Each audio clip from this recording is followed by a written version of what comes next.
देखो ये है पानी, ये है मछली जल की रानी, ये है मछली, जल की रानी, और इस पे लाइट गिर रहा है सीधा। जो लाइट सीधा गिरेगा वो रिफ्लेक्ट बैक होकर सीधा चले जाएगा। जरूरी थोड़ी कि सारा लाइट हाँ, लेकिन कुछ लाइट अब इस पे तो बहुत सारा लाइट गिर रहा है, बीम ऑफ लाइट गिर रहा है, तो कुछ लाइट रिफ्लेक्ट बैक होके सीधा चले जाएंगे, और कुछ लाइट क्या होंगे, टकरा के अलग अलग एंगल में भी जाएंगे। ये हो गया आपका। यहाँ पे हम लोग बनाएंगे नॉर्मल। अब लाइट, ये वाटर है, वाटर कौन सा मीडियम है? डेंसर मीडियम है। और लाइट किस मीडियम में जा रहा है? एयर, जो कि एक रेयरर मीडियम है। तो लाइट जब डेंसर मीडियम से रेयरर मीडियम जाता है, कम डेंसिटी वाला मीडियम, तो किधर बेंड होता है? Away from normal. नॉर्मल से अवे बेंड हो जाता है। मान लो हम यहाँ से देख रहे हैं, ये मेरा हाथ है, ठीक है? तो अगर हम कौन सा लाइट को देख रहे हैं? हम उस लाइट को देख रहे हैं जो रिफ्रैक्टेड रे है, हम इंसिडेंट रे को नहीं देख रहे हैं। तो मेरा आंख में जो भी इमेज बनेगा वो रिफ्रैक्टेड रे के कारण बनेगा। तो रिफ्रैक्टेड रे को हम क्या करेंगे? वर्चुअली पीछे की तरफ प्रोजेक्ट करेंगे, प्रोड्यूस करेंगे।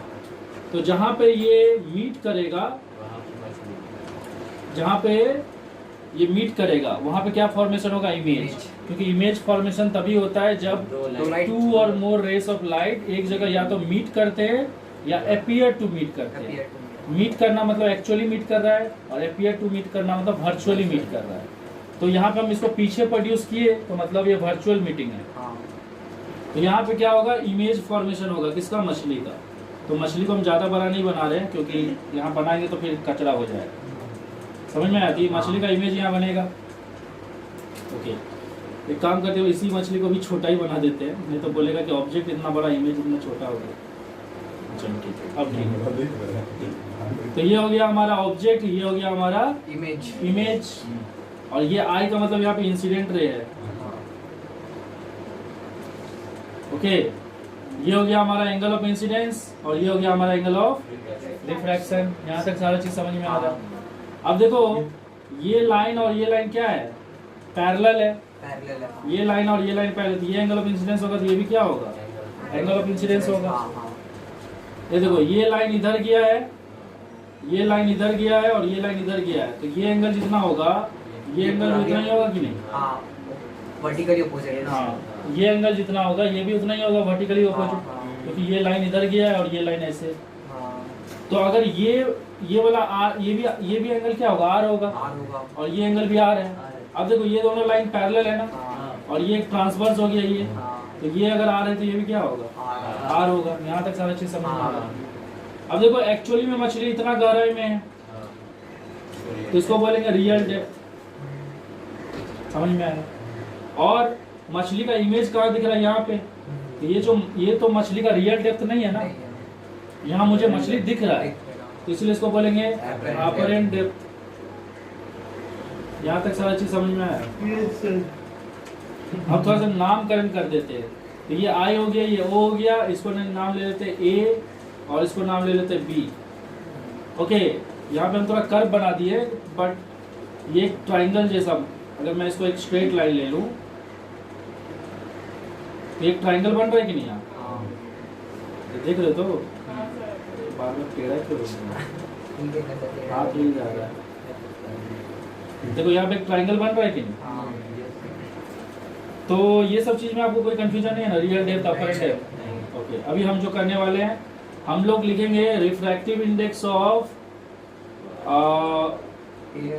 Air with respect to water, क्योंकि रिफ्रैक्शन किस में हो रहा है? एयर में हो रहा है। तो ये हो जाएगा sine i by sine r. यहाँ तक भी समझ में आ रहा है?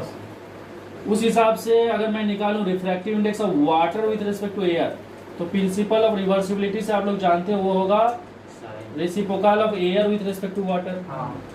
तो ये जो वैल्यू है, क्योंकि ये refractive index of water with respect to air जो है, वो refractive index of air with respect to water का रेसिप्रोकल है।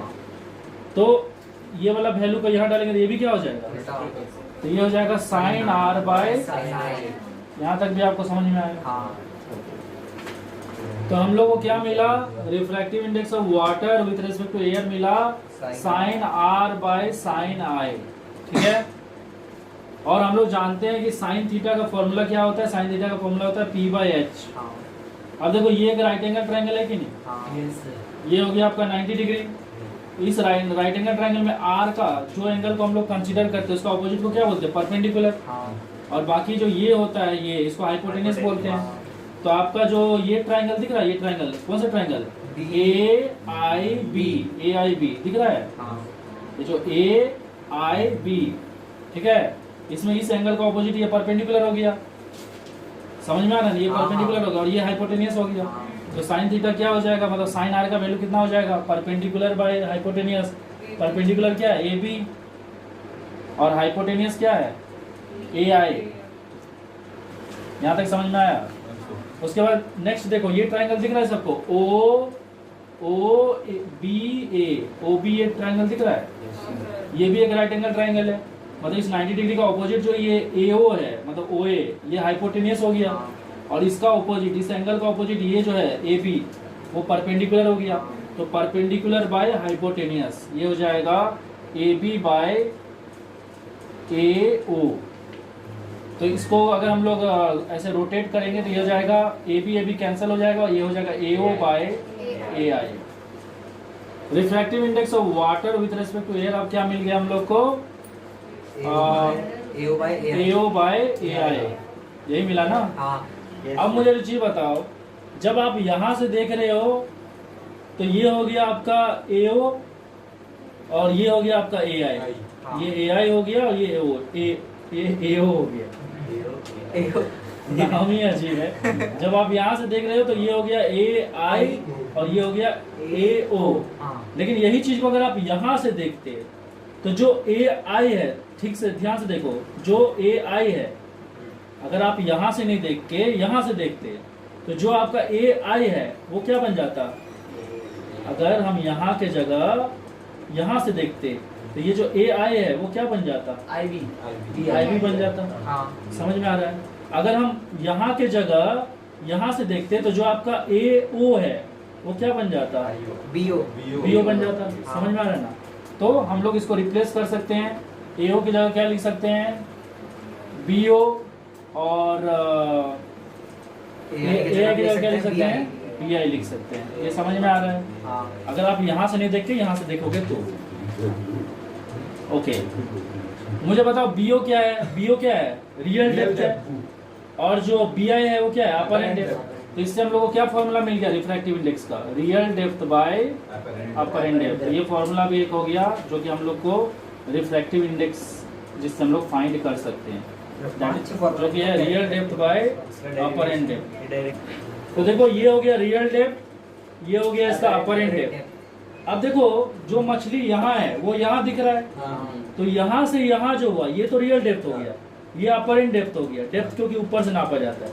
लेकिन मछली यहाँ से यहाँ क्या हुआ, शिफ्ट हुआ है, तो इसीलिए ये इस गैप को क्या बोलेंगे, इस गैप को हम लोग बोलेंगे शिफ्ट। समझ में आ रहा है। और शिफ्ट कैसे निकलेगा थोड़ा देख लो। ये शिफ्ट क्या है, शिफ्ट होगा real depth minus apparent depth, real depth से अपर एंड डेप्थ माइनस करने का शिफ्ट निकल जाएगा। तो ये हो जाएगा real depth minus apparent depth. तो देखो आप चाहो तो रिफ्रैक्टिव इंडेक्स का ये फॉर्मूला और शिफ्ट का ये फॉर्मूला याद रख के भी न्यूमेरिकल सॉल्व कर सकते हो। और दूसरा तरीका क्या है, दूसरा तरीका है कि हम लोग इन दोनों को कंबाइन कर देंगे। तो शिफ्ट का फॉर्मूला क्या हुआ, real depth minus apparent depth. तो शिफ्ट का फॉर्मूला हुआ real depth minus apparent depth minus apparent depth. मुझे एक चीज बताओ, refractive index of medium with respect to air, क्योंकि यहाँ पे वाटर लिए हैं, अब जरूरी तो नहीं हमेशा वाटर ही लिया जाएगा, कोई भी मीडियम लिया जा सकता है। तो refractive index of medium with respect to air को हम कैसे निकाल सकते हैं, real depth by apparent depth. तो मैं अगर इस अपर एंड डेप्थ को इधर ले आऊं और ये रिफ्रैक्टिव इंडेक्स को इधर ले जाऊं, हो सकता है ना। तो मैं इसको ऐसे लिख सकता हूँ, real depth minus real depth by refractive index of medium with respect to air. अब हम यहाँ पे medium with respect to air क्यों कर दिए, क्योंकि जरूरी तो नहीं कि हमेशा जो मीडियम होगा वो वाटर ही होगा, वो एक गिलास भी हो सकता है। अब इन दोनों में कॉमन क्या है, रियल डेप्थ कॉमन ले लेंगे। यहाँ क्या बचेगा, 1 minus refractive index of medium with respect to air. तो देखो आप शिफ्ट को दो तरीका से निकाल सकते हो। एक तरीका है आप डायरेक्टली फॉर्मूला से निकाल लो, ये फॉर्मूला से। दूसरा तरीका क्या है कि आप शिफ्ट का फॉर्मूला याद रखो, real depth minus apparent depth, और रिफ्रैक्टिव इंडेक्स का फॉर्मूला याद रखो, रियल डेप्थ बाय। एक क्वेश्चन कर रहे हैं, यहाँ पे लिखा है एक coin is kept inside water, एक कॉइन को वाटर में रखा गया है, तो हम लोग क्या लिखेंगे, refractive index of water with respect to air, और उस मीडियम का रिफ्रैक्टिव इंडेक्स दे दिया 4/3, मतलब वाटर का रिफ्रैक्टिव इंडेक्स कितना दे दिया 4/3। बोला उस कॉइन को, जो कॉइन वाटर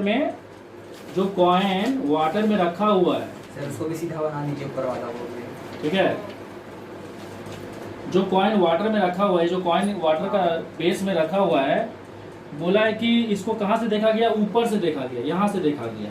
ओके, एग्जैक्टली ऊपर से देखा गया, तो इसका इमेज तो रिफ्रैक्शन ऑफ लाइट के कारण ऊपर बनेगा। ये हो गया ऑब्जेक्ट, ये हो गया इमेज, ये इसका रियल डेप्थ हो गया, और ये हो गया इसका अपरेंट डेप्थ, और ये यहाँ से यहाँ तक जो होगा ये होगा इसका शिफ्ट। ये सब चीज समझ में आ रहा है। ओके, तो क्वेश्चन में आगे लिखा है कि ये जो कॉइन है ना, appear to raise by 2 mm, appear to raise by 2 mm मतलब शिफ्ट कितना हुआ है 2 mm, क्योंकि रेज हुआ है, तो शिफ्ट का वैल्यू दे दिया है 2 mm। समझ में आया? और क्वेश्चन का डिमांड है find the depth of coin, मतलब आपको क्वेश्चन में क्या निकालने बोला है, रियल डेप्थ निकालने बोला है। ये समझ में आ रहा है? ओके, तो हमारे पास एक फॉर्मूला है क्या, रिफ्रैक्टिव इंडेक्स। रिफ्रैक्टिव इंडेक्स के साथ रियल डेप्थ और अपरेंट डेप्थ का क्या रिलेशन है, real depth by apparent depth. और तो इससे हम लोग को अपरेंट डेप्थ कितना मिल जाएगा, अपरेंट डेप्थ मिल जाएगा रियल डेप्थ इंटू 3/4, यही मिलेगा ना। शिफ्ट इक्वल टू क्या होता है, real depth minus apparent depth. Yes sir, ये रियल डेप्थ है, ये अपरेंट डेप्थ है, ये शिफ्ट है, तो शिफ्ट इक्वल टू क्या होगा, real depth minus apparent depth. Real depth को रियल डेप्थ ही रहने देते क्योंकि निकालना है, और अपरेंट डेप्थ का वैल्यू कितना हो गया, रियल डेप्थ इंटू 3/4, और शिफ्ट का वैल्यू कितना है 2 mm। नहीं समझे? तो ये एलसीएम लोगे तो ये 4 इधर आ जाएगा, ये हो जाएगा 4 into real depth minus 3 into real depth by 4, ऐसी होगा। तो देख लो, अगर मैं यहाँ पे इसके नीचे कुछ नहीं है मतलब 1 है, तो एलसीएम लेंगे तो यहाँ 4 मल्टीप्लाई होगा, तो हो जाएगा। ये 4 इधर कितना लिखा हुआ है 2 mm, अरे है कि नहीं, ये 4 इधर मल्टीप्लाई होकर कितना हो जाएगा 8 mm, और 4 रियल डेप्थ से 3 रियल डेप्थ माइनस होगा तो क्या बचेगा रियल डेप्थ, तो रियल डेप्थ का वैल्यू कितना आ गया 8 mm। समझ में आया? ये एक तरीका हुआ निकालने का। आप इसको चाहते तो दूसरा तरीका से भी निकाल सकते हैं, वो दूसरा तरीका भी बता दे रहे हैं, क्योंकि हम लोग को एक और फॉर्मूला पता चला है, shift is equal to real depth 1 minus refractive index of medium with respect to air, ये पता चला है। शिफ्ट का वैल्यू हो गया 2 mm, रियल डेप्थ हम लोग को निकालना है 1 minus 1 by medium with respect to air, तो water with respect to air कितना है 4/3, तो उसका रेसिप्रोकल हो जाएगा ना, क्योंकि 1 बाय है, तो ये हो जाएगा 4/3, क्या हो जाएगा 3/4, ये हो जाएगा रियल डेप्थ, 4 इधर आ जाएगा, 4 माइनस 3 कितना हो जाएगा 1/4। समझ में आ रहा है कि नहीं? तो फाइनली रियल डेप्थ कितना निकल जाएगा 4 इंटू 2 8 mm। तो ये एक दूसरा तरीका भी है जिससे आप निकाल सकते हो, बाकी आपको जो तरीका सही लगे वो आपका चॉइस है। Factor affecting shift, factor affecting shift. तो शिफ्ट को ना 3 जो फैक्टर इफेक्ट करता है, वो क्या क्या फैक्टर है। पहला फैक्टर है रिफ्रैक्टिव इंडेक्स, पहले तो हम बता दे रहे कि कैसे इफेक्ट करता है। तो रिफ्रैक्टिव इंडेक्स ज़्यादा होने से शिफ्ट भी ज़्यादा होता है, बाद में हम डायग्राम से दिखाएंगे कि कैसे ज़्यादा हो रहा है। दूसरा है थिकनेस ऑफ मीडियम, जो भी मीडियम आप ले रहे हो, चाहे एयर ले रहे हो, वाटर ले रहे हो, या कोई भी मीडियम ले रहे हो, उसका थिकनेस पे भी डिपेंड करता है। तो थिकनेस ऑफ मीडियम ज़्यादा होने से भी शिफ्ट क्या होता है ज़्यादा होता है। तीसरा फैक्टर है वेवलेंथ। अब हम लोग जानते हैं कि वेवलेंथ और रिफ्रैक्टिव इंडेक्स में क्या रिलेशन है, इनवर्स। तो रिफ्रैक्टिव इंडेक्स ज्यादा होने से शिफ्ट क्या हो रहा है ज्यादा हो रहा है, और रिफ्रैक्टिव इंडेक्स ज्यादा होने से वेवलेंथ क्या हो जाएगा कम होगा। तो वेवलेंथ कम होने से शिफ्ट ज्यादा होगा, क्योंकि ये इसके साथ डायरेक्ट रिलेशन में है। और ये इन्वर्सली रिलेटेड है, तो ये और ये भी किसमें रिलेटेड हो जाएगा? इन्वर्सली। मतलब ये बढ़ेगा तो ये बढ़ेगा, ये बढ़ेगा तो ये घट जाएगा। तो इससे पता चल रहा है ये बढ़ने के लिए ये घटना चाहिए। समझ में आ रहा है? तो हम लोग अभी इन दोनों के बारे में डिस्कस करेंगे, क्योंकि इसको डिस्कस करना हो तो इसको डिस्कस करना हो गया, क्योंकि रिफ्रैक्टिव इंडेक्स ज़्यादा मतलब वेवलेंथ कम। ये वाला नहीं है।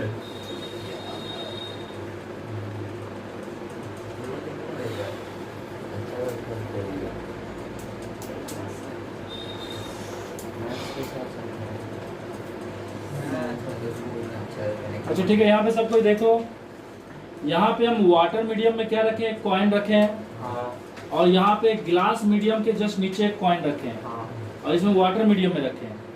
तो सीधा सा बात है कि गिलास का जो रिफ्रैक्टिव इंडेक्स होता है वो वाटर से क्या होता है? ज़्यादा होता है। तो मतलब इसका रिफ्रैक्टिव इंडेक्स ज़्यादा है और इसका रिफ्रैक्टिव इंडेक्स कम है।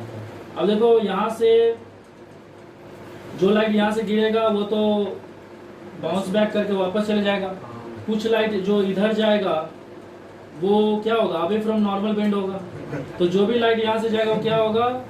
कुछ लाइट यहाँ से गिरेगा वापस चले जाएगा, कुछ लाइट यहाँ से टकरा के जो इधर जाएगा वो डेंसर मीडियम से एयर मीडियम जाने से क्या होगा? अवे फ्रॉम नॉर्मल बेंड हो जाएगा। ये हो गया आपका। तो अगर मैं इस रिफ्रैक्टेड रे को पीछे प्रोड्यूस करूँ तो उस हिसाब से इसका इमेज कहाँ बन रहा है? यहाँ बन रहा है। ये हो गया ऑब्जेक्ट और ये हो गया इमेज। सोच लो हम यहाँ से देख रहे हैं, यहाँ तक समझ में आया? इस केस में वही सेम चीज आएगा। जो लाइट सीधा गिरेगा वो रिफ्लेक्ट होकर वापस चले जाएगा, लेकिन जो लाइट यहाँ से अलग डायरेक्शन में जाएगा वो यहाँ टकराएगा। अब क्योंकि देखो एयर और वाटर में वाटर का रिफ्रैक्टिव इंडेक्स ज़्यादा है और एयर का कम है, इसलिए अवे बेंड हुआ। यहाँ पे भी एयर और ग्लास में एयर का रिफ्रैक्टिव इंडेक्स कम है, तो जब लाइट क्या होगा? अवे बेंड होगा। लेकिन यहाँ पे जो लाइट जा रहा है वाटर से एयर जा रहा है, मतलब इनके और इनके बीच का जो रिफ्रैक्टिव इंडेक्स है उनके बीच में उतना ज़्यादा डिफरेंस नहीं है जितना ज़्यादा डिफरेंस एयर और गिलास के बीच में होगा। क्योंकि देखो वाटर के कंपैरिजन में गिलास का रिफ्रैक्टिव इंडेक्स क्या है? ज़्यादा है। तो अगर जैसे समझाने के लिए बता रहे, मान लो इसका रिफ्रैक्टिव इंडेक्स 1 है और इसका रिफ्रैक्टिव इंडेक्स 3 है, कितना का डिफरेंस हुआ? 2 का डिफरेंस हुआ। लेकिन इसका रिफ्रैक्टिव इंडेक्स समझ लो 5 है और एयर का रिफ्रैक्टिव इंडेक्स कितना है? 1 है, तो कितना का डिफरेंस हो गया? 4 का डिफरेंस हुआ। तो जहाँ पे रिफ्रैक्टिव इंडेक्स में ज़्यादा का डिफरेंस होगा, लाइट अवे फ्रॉम नॉर्मल भी क्या होगा? ज़्यादा बेंड होगा। समझ रहे हो? तो जहाँ पे रिफ्रैक्टिव इंडेक्स का डिफरेंस कम होगा वहाँ पे लाइट कम डेविएट होगा अवे फ्रॉम नॉर्मल। जहाँ पे रिफ्रैक्टिव इंडेक्स का डिफरेंस ज़्यादा होगा वहाँ पे लाइट क्या होगा? ज़्यादा डेविएट होगा। तो जब लाइट इससे बाहर निकलेगा तो अवे फ्रॉम नॉर्मल बेंड होगा, लेकिन क्या होगा? बहुत ज़्यादा ही बेंड होगा। तो अगर मैं इसको प्रोड्यूस करूँ तो इसका इमेज कहाँ बन रहा है? यहाँ बन रहा है। ये ऑब्जेक्ट हो गया, ये इमेज हो गया। तो आप इस केस में क्लियर देख रहे हो कि इसमें शिफ्ट क्या है? कम है, और इसमें शिफ्ट क्या है? ज़्यादा है। तो इससे हम लोग को समझ में आ रहा है कि जिसका रिफ्रैक्टिव इंडेक्स ज़्यादा होता है उसके लिए शिफ्ट भी क्या होता है? ज़्यादा होता है। ये समझ में आया? देखो इसका थिकनेस क्या है? इसका थिकनेस क्या है? इस मीडियम का थिकनेस कम है और इस मीडियम का थिकनेस क्या है? ज़्यादा है, लेकिन दोनों का रिफ्रैक्टिव इंडेक्स सेम है। मान लो यहाँ पे कॉइन रखा है और इसमें यहाँ कॉइन रखा है। एक लाइट सीधा गिरेगा, टकरा के वापस चले जाएगा। जो लाइट अलग एंगल पे जाएगा वो यहाँ टकरा क्या होगा? अवे फ्रॉम नॉर्मल बेंड होगा। इसको अगर पीछे प्रोड्यूस करेंगे इसका इमेज यहाँ बनेगा। ये हो गया ऑब्जेक्ट और ये हो गया इमेज। समझ में आया? इसका इमेज यहाँ बना, तो ये हमारा हो गया शिफ्ट। तो कम मिनिमम थिकनेस के लिए हम लोग शिफ्ट देख चुके हैं। यहाँ पे थिकनेस क्या है? ज़्यादा है, मैक्सिमम है, इसके लिए देखते हैं। तो जो लाइट सीधा गिरेगा वो तो टकरा के वापस चले जाएगा, और जो लाइट कुछ अलग एंगल में जाएगा वो यहाँ से टकरा क्या होगा? अवे फ्रॉम नॉर्मल बेंड होगा। अब देखो यहाँ पे जितना एंगल ऑफ इंसिडेंस है यहाँ पे भी एंगल ऑफ इंसिडेंस उतना ही है। यहाँ पे एंगल ऑफ रिफ्लेक्शन जितना है, एंगल ऑफ रिफ्लेक्शन यहाँ पे भी उतना ही है। लेकिन अगर आप इसको पीछे प्रोड्यूस करोगे तो यहाँ पे बन रहा है ना। तो इस केस में देख रहे हो शिफ्ट कहाँ पर ज़्यादा हो रहा है कि नहीं? क्योंकि ऑब्जेक्ट यहाँ है और इमेज यहाँ। ज़्यादा थिकनेस वाला में शिफ्ट ज़्यादा हो रहा है कि नहीं? और कम थिकनेस वाला में शिफ्ट क्या हो रहा है? कम हो रहा है। Application of refraction of light उसमें से है जैसे ट्विंकलिंग ऑफ स्टार। अब स्टार ट्विंकल क्या होता है? जैसे सोच लो कि स्टार अपना स्टार यहाँ पे है और यहाँ पे जो लाइट आ रहा है वो क्या होता है? जो एयर है ना उसका डेंसिटी कंटिन्यूसली चेंज होते रहता है, क्योंकि कभी क्लाउड आ जाता है, कभी क्लाउड हट जाता है, तो एयर का डेंसिटी हमेशा चेंज होते रहता है। तो यहाँ पे अगर मैं यहाँ से अगर सोच लो एटमॉस्फेयर स्टार्ट होता है तो क्या होगा, लाइट कभी ऐसा होता होगा कि एयर का डेंसिटी कम है तो लाइट सीधा चले जाता होगा, और कभी ऐसा होता होगा कि सोच लो क्लाउड आ गया तो उसके कारण एयर का डेंसिटी बढ़ जाता होगा तो लाइट क्या होता होगा, टुवर्ड्स द नॉर्मल बेंड हो जाता होगा। तो इसके पॉइंट ऑफ व्यू स्टार यहाँ दिख रहा है, लेकिन इसके पॉइंट ऑफ व्यू स्टार कहाँ दिखेगा, यहाँ दिखेगा। तो ये जो क्लाउड बार बार आते जाते रहता है तो स्टार का पोजीशन बार बार क्या लगता होगा, शिफ्ट हो रहा है, इसी को ट्विंकलिंग ऑफ स्टार बोलते हैं। उसी तरह से अगर आप एक कंटेनर में पानी भर लोगे, उसमें तो पेंसिल डाल दोगे तो कुछ लाइट ऐसे यहाँ से जाएगा और इधर बेंड होगा, कुछ लाइट यहाँ से जाके वो भी उधर बेंड होगा। इसको अगर हम लोग इधर प्रोड्यूस करेंगे पीछे की तरफ और इसको भी पीछे तरफ प्रोड्यूस करेंगे तो इसका इमेज कहाँ बनेगा, इधर बनेगा। तो पेंसिल क्या होता है, बेंड दिखता है। तो twinkling of star, bending of pencil, या पानी में कॉइन रखने से ऊपर दिखता है जो शिफ्ट पड़े, ये सब किसका एप्लीकेशन है, रिफ्रैक्शन ऑफ लाइट।